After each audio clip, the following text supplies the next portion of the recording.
What's up guys, it is Maxwell back with the next Wales recap video. Let's get right into it.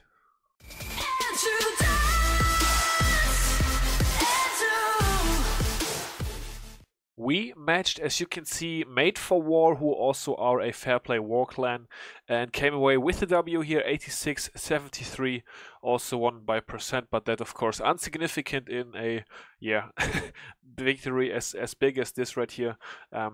13 stars, that's kind of crazy. And once again, you can see they did not use all their attacks. Who did not attack on our side? Oh, we've got a 10 that was unable to attack. Okay. Quite a few attacks to watch actually today, guys, as we had some really cool hits.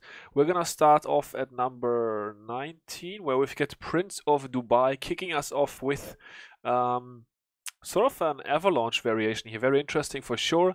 While he's doing that, we are gonna go over the breakdown really quick, and then the stats are gonna be a bit later, as you guys are used to. So, breakdown for us, very light, since a couple of our guys were of course also playing CWL inside Mariana Trench this weekend. We had 2 11s in and 6 10s, 22 9s.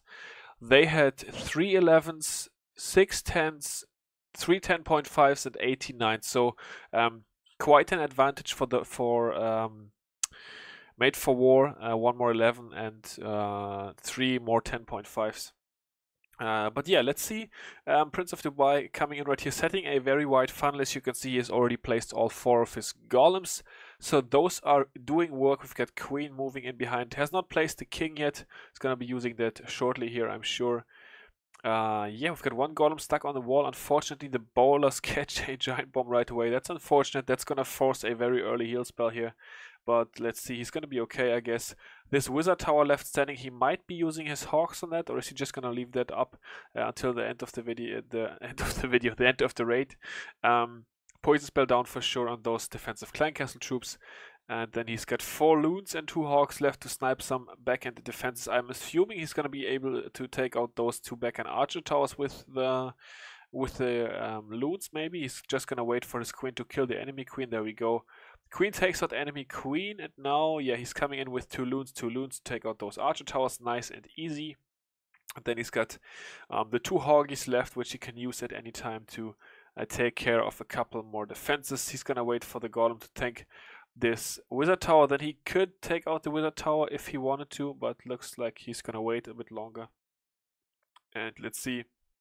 Air defense gonna take care of those loons. The queen is stuck on the wall now, but we've got a wizard and a bowler cleaning up. In comes one of the hawks, takes out the wizard tower that was tanked.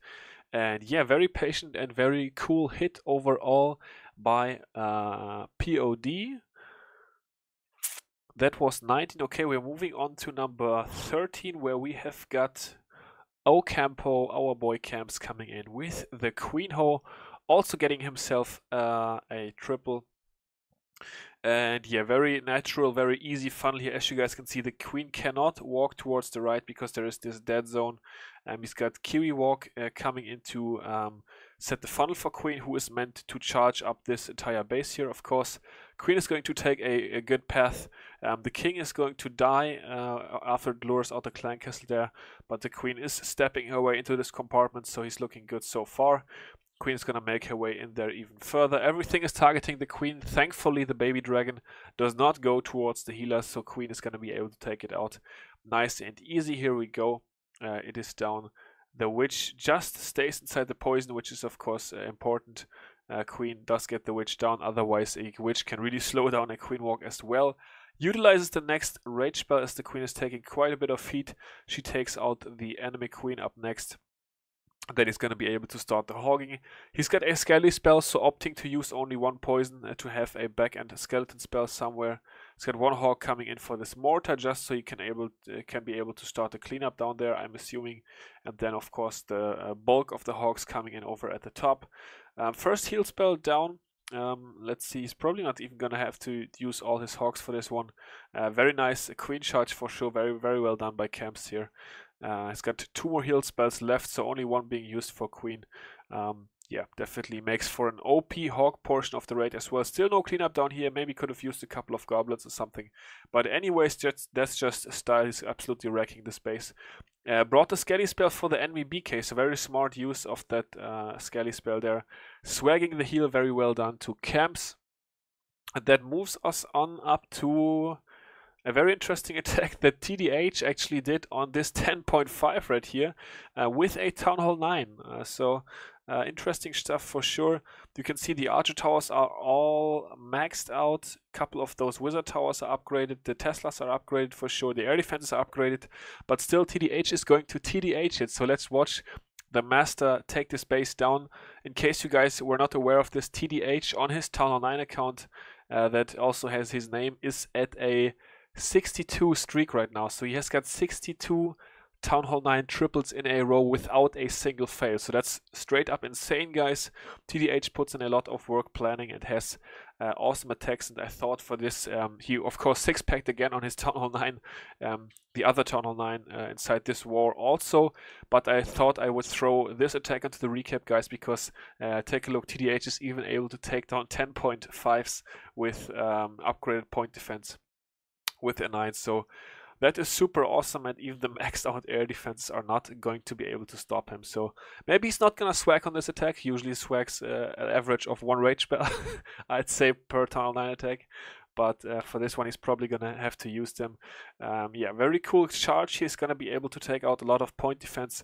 The goal is, of course, to get sweepers and expos as well. But first, he's going to get one more Wizard Tower out of the way. So all the Wizard Towers down now. That is, of course, very nice for him. Queen is taking this Archer Tower, so he's going to use another Rage Spell. Not going to use the Queen ability, because this way his 2 loons are going to be able to take out this Archer Tower pretty much for free. Queen taking so much heat, but once the Archer Tower switches targets, the loons have already reached, they take it out, no problem whatsoever. Queen now making her way through this next wall. He uses some wall breakers, which even catch the end of that Rage Spell to open up this wall and allow the Queen more access towards this base. And now he's got 2 Lava Hounds left. And 10 balloons, and of course a bunch of minions to take care of the rest of the space. TDH using his favorite attack, the TDH, and that is going to smash the rest of this one. Level 40 King for his Queen, that's going to be rough. He's probably going to have to use ability there. Yes, he does. But still, he's going to have more than enough to take care of this base, so very nice hit to TDH, the minions overwhelming the rest of these defenses, and he cannot be stopped. Yeah. Very, very awesome. It's even an overkill on this base. So yeah, very, very cool hit, TDH. Up next is number 9, and that's going to be our first 10 versus 10 triple of today. We've got Lee coming in. Lee loves to use miners, but this time bringing the Hawks with 2 golems as well. So let's check it out. Both those golems onto this mortar here. Wizzy's setting the funnel quite heavy on the wizards, but he has to set that funnel very quickly because his golems are taking quite a bit of heat with that barbarian king, and then also all those point defenses over there. Opens up this wall. Unfortunately, one of his wall breakers dies, but yeah, he's still gonna have enough. Helps out with the Hawks a little bit to improve the pathing for bowlers and heroes entering this space. Here comes the jump spell. Is that jump reaching the next wall? I'm not quite sure, but I'm not even sure it's necessary either. Poison spell is going to go down soon. Here we go. Catches baby dragon, goblins, witch. He's going to bowl down the town hall, then get himself the Inferno Tower. The entire defensive clankers is pretty much dying inside the poison spell, which is of course good. It's always so good as well to go into a witch with bowlers, because bowlers are very strong against witches. And then he's already going to start the hogging, where his kill squad is still tanking. Yeah, a kill squad, a defensive clan castle is what I meant to say, on a low Town Hall 10 that has no Lava Hound should definitely be tripled. And yeah, Wales 10s with a very good performance this war, grabbing quite a few 10v10 triples, of course able to do it. So yeah, well done to the Wales 10s. The 9s are pretty much always killing it in this war. The 10s also absolutely smashed it. In case you guys remember my last recap, Anish got himself a 6-pack in that one, and I can already spoiler that he did it again this war. So Anish is absolutely on fire right now, and that's just absolutely crazy. Yeah, meanwhile, Lee cleaning up the rest one of this attack. Very nice hit. We've got the first of the Anish attacks here on base number 7. Interesting one for sure. He's going to be coming in with Queen Walk Mass Miners for this one. lures out the clan castle with one giant over here. Then he's gonna put the queen down. The goal, of course, here with this attack is to take out enemy heroes, take out the expo, and also the clan castle, of course, which he's already pretty much achieved at this point in time. And then yeah, miner the rest of the base. Pathing is should be pretty nice at pathing, and he's gonna be able to create for the miners. He gets the bowler bounce onto one of those mortars there. The bowler's actually gonna do a bit more work, take out some more trash buildings. Meanwhile, Queen with the rest of the rage spell is dealing with enemy BK here, puts the poison spell down to make sure that she's gonna get that done.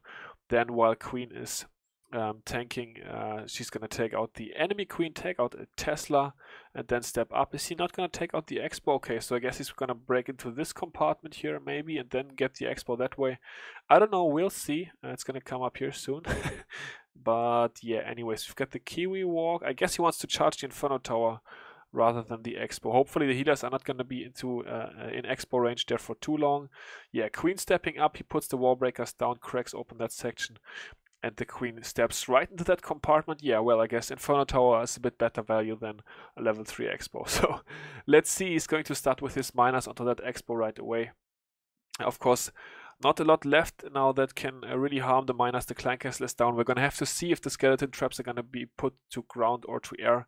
But yeah, he's going to be able to take out this Inferno Tower, which is some super cool value and definitely worth the 5 healers that he invested, taking out both enemy heroes, the clan castle and Inferno Tower. And the queen is even going to live and do a bunch more work. She's going to break through the wall here soon, but not before she gets one more bomb tower out of the way. So queen really taking care of half of this base, and considering he's using miners actually defensive value wise even more than half of the base, I would say, because he took out so many threats for the miners with this queen walk that yeah, it's just really awesome. Has a swag heal in the back which he's not even going to need. He's gonna place it anyways, but I don't think he needed it. So yeah, very cool hit to Anish once again. Take a look, he even got himself base 6 and 7 back to back. So for this one, he's once again using 4 healers this time, but quite a bunch more different troops. So it should be very interesting. He's got a lot of stuff going on for this one. So we've got a queen walk, we've got 15 loons, 10 minions, 8 bowlers, and a golem as well. So let's see what he's going to be doing. I guess he's gonna try to form a huge kill squad here to maybe crush the middle of the space. I don't know, we'll see. He's got the baby dragon helping out with funneling and also with the town hall going down a little bit quicker, because otherwise he could be running into time issues. But yeah, the baby dragon is actually also going to lure out almost the entirety of this clan castle. The clan castle is going to have a loon left in it, but the baby dragon and the big dragon have definitely come out so far, so that's good for him. Queen is going to deal with both of those with only 1 poison spell needed for that.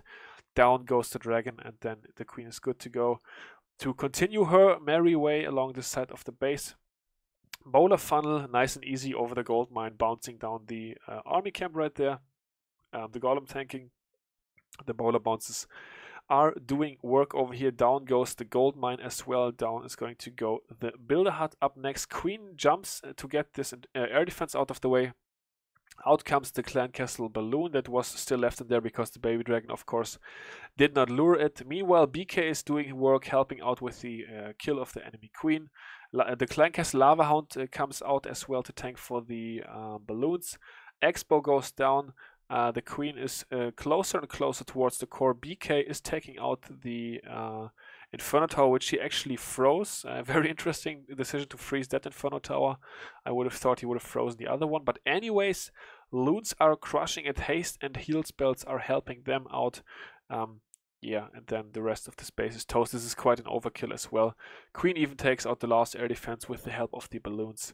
We've got a bunch more balloons coming in, and those expos on the back end are not really going to be able to hold up to triple, hold up and yeah, keep him from tripling the space.